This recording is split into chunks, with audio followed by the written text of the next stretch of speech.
O desejado de todas as nações. Capítulo 4. Hoje vos nasceu o Salvador. O Rei da Glória muito se humilhou ao revestir-se da humanidade. Rude e ingrato foi o seu ambiente terrestre.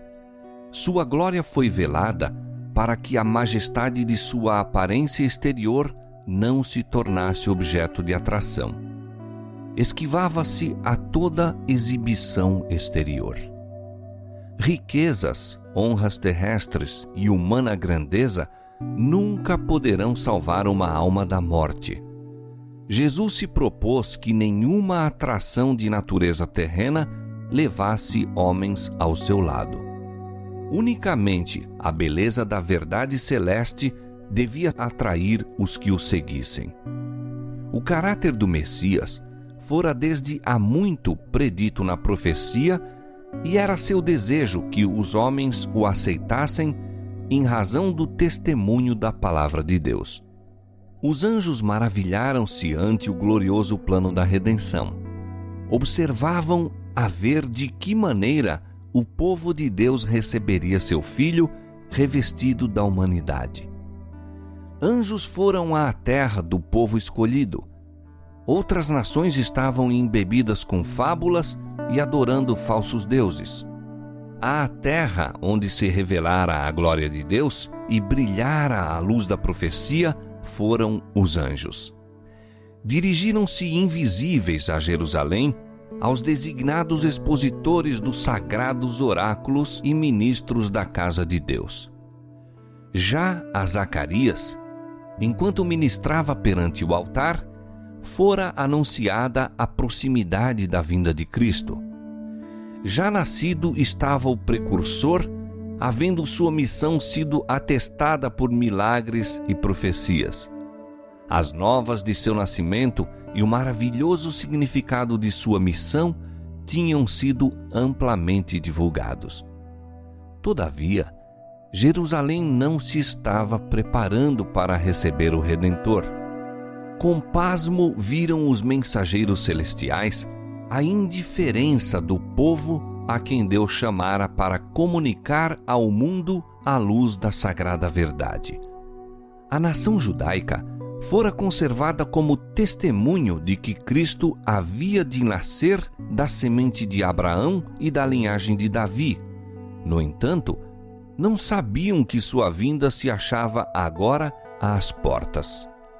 No templo, o sacrifício matutino e vespertino apontava diariamente ao Cordeiro de Deus.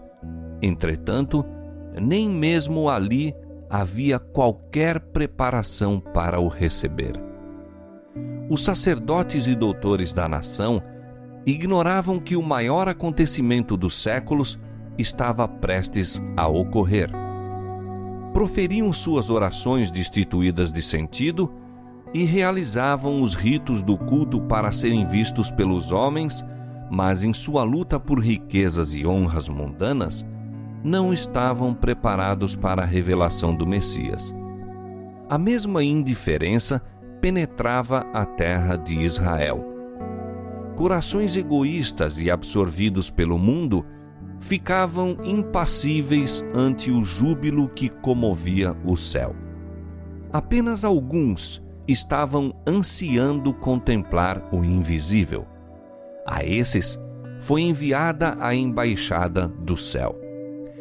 Anjos assistiam José e Maria enquanto jornadeavam de seu lar em Nazaré à cidade de Davi. O decreto de Roma imperial acerca do alistamento dos povos de seu vasto domínio estendera-se aos habitantes das montanhas da Galileia.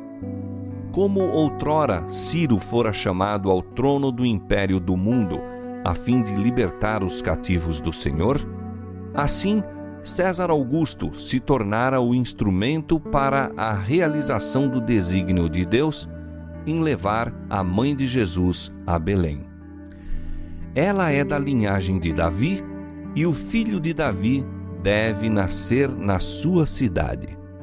De Belém dissera o profeta: de ti é que me há de sair aquele que há de reinar em Israel, e cuja geração é desde o princípio, desde os dias da eternidade. Miqueias capítulo 5, verso 2.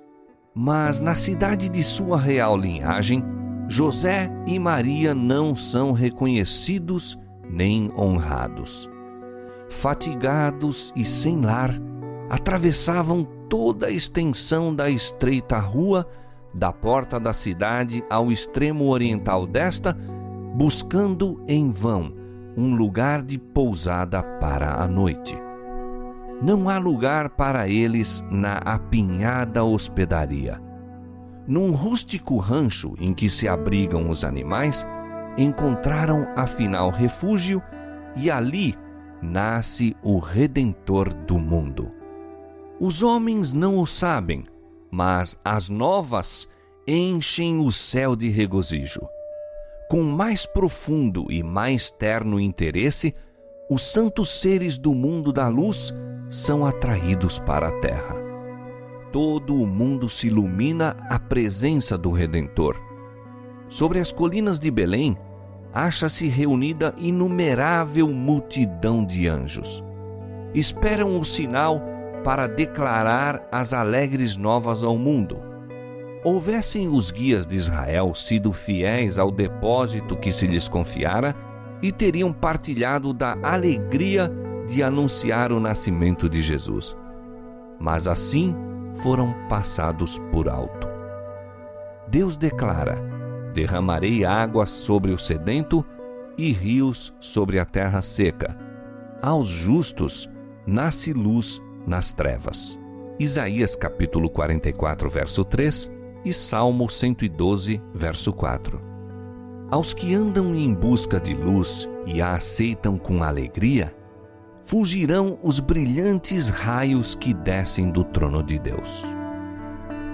Nos campos em que o jovem Davi guardara seus rebanhos, havia ainda pastores vigiando durante a noite. Nas horas caladas, conversavam entre si acerca do prometido Salvador e oravam pela vinda do rei ao trono de Davi. E eis que o anjo do Senhor veio sobre eles, e a glória do Senhor os cercou de resplandor, e tiveram grande temor. E o anjo lhes disse: não temais, porque eis aqui vos trago novas de grande alegria, que será para todo o povo, pois na cidade de Davi vos nasceu hoje o Salvador, que é Cristo, o Senhor. A essas palavras, visões de glória encheram a mente dos pastores que as escutavam. Chegara a Israel o libertador. Poder, exaltação, triunfo acham-se associados à sua vinda. O anjo, porém, deve prepará-los para reconhecerem o Salvador na pobreza e na humilhação. Isto vos será por sinal, diz ele. Achareis o menino envolto em panos e deitado numa manjedoura.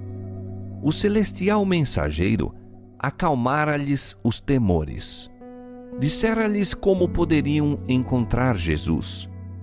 Com terna consideração para com sua humana fraqueza, dera-lhes tempo para se habituarem à radiação divina. Então, o júbilo e a glória não se puderam por mais tempo ocultar. Toda a planície se iluminou com a resplandecência das hostes de Deus. A terra emudeceu e o céu inclinou-se para escutar o cântico. Glória a Deus nas alturas, paz na terra, boa vontade para com os homens. Quem dera que a família humana pudesse hoje reconhecer este cântico. A declaração então feita, a nota vibrada então, avolumar-se-á até ao fim do tempo e ressoará até aos extremos da terra. Quando se erguer o sol da justiça, trazendo salvação sob suas asas, esse cântico há de ecoar pela voz de uma grande multidão, como a voz de muitas águas, dizendo: Aleluia, pois já o Senhor Deus Todo-Poderoso reina. Apocalipse capítulo 19, verso 6. Ao desaparecerem os anjos, dissipou-se a luz e mais uma vez cobriram as sombras da noite as colinas de Belém. A mais gloriosa cena que olhos humanos já contemplaram permaneceu, no entanto, na memória dos pastores.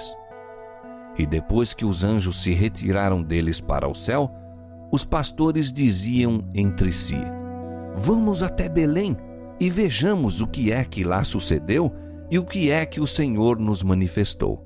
E foram com grande pressa e encontraram Maria e José e o menino deitado na manjedoura. Partindo com grande alegria, divulgaram as coisas que tinham visto e ouvido. E todos os que o ouviram se maravilharam do que os pastores lhes diziam. Mas Maria guardou todas estas coisas, conferindo-as em seu coração. E voltaram os pastores, glorificando e louvando a Deus.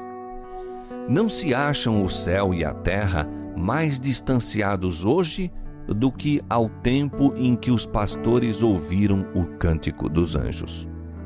A humanidade é hoje objeto da solicitude celeste da mesma maneira que o era quando homens comuns, ocupando posições ordinárias, se encontravam à luz do dia com anjos e falavam com os mensageiros nas vinhas e nos campos.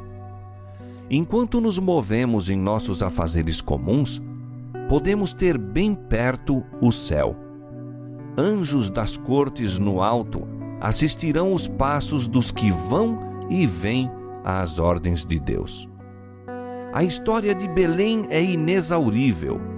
Nela se acham ocultas as profundidades das riquezas, tanto da sabedoria como da ciência de Deus. Romanos capítulo 11, verso 33. Maravilhamo-nos do sacrifício do Salvador em permutar o trono do céu pela manjedoura e a companhia dos anjos que o adoravam pela dos animais da estrebaria. O orgulho e presunção humanos ficam repreendidos em sua presença. Todavia, esse passo não era senão o princípio de sua maravilhosa condescendência. Teria sido uma quase infinita humilhação para o Filho de Deus revestir-se da natureza humana, mesmo quando Adão permanecia em seu estado de inocência no Éden. Mas Jesus aceitou a humanidade quando a raça havia sido enfraquecida por 4.000 anos de pecado. Como qualquer filho de Adão, aceitou os resultados da operação da grande lei da hereditariedade. O que estes resultados foram, manifesta-se na história de seus ancestrais terrestres. Veio com essa hereditariedade para partilhar de nossas dores e tentações e dar-nos o exemplo de uma vida impecável. Satanás aborrecera a Cristo no céu por causa de sua posição nas cortes de Deus. Mas o aborreceu ainda quando sentiu ele próprio destronado. Odiou aquele que se empenhou em redimir uma raça de pecadores. Não obstante, ao mundo em que Satanás pretendia domínio, permitiu Deus que viesse seu filho, impotente criancinha, sujeito à fraqueza da humanidade.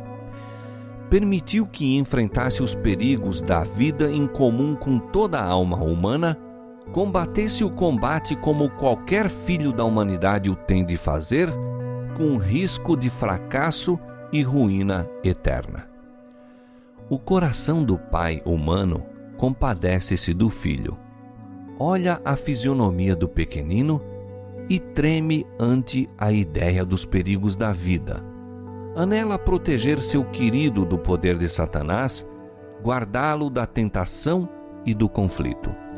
Para enfrentar mais acerbo conflito e mais terrível risco, Deus deu seu Filho unigênito para que a vereda da vida fosse assegurada aos nossos pequeninos. Nisto está o amor. Maravilhai-vos, ó céus, e assombrai-vos, ó terra.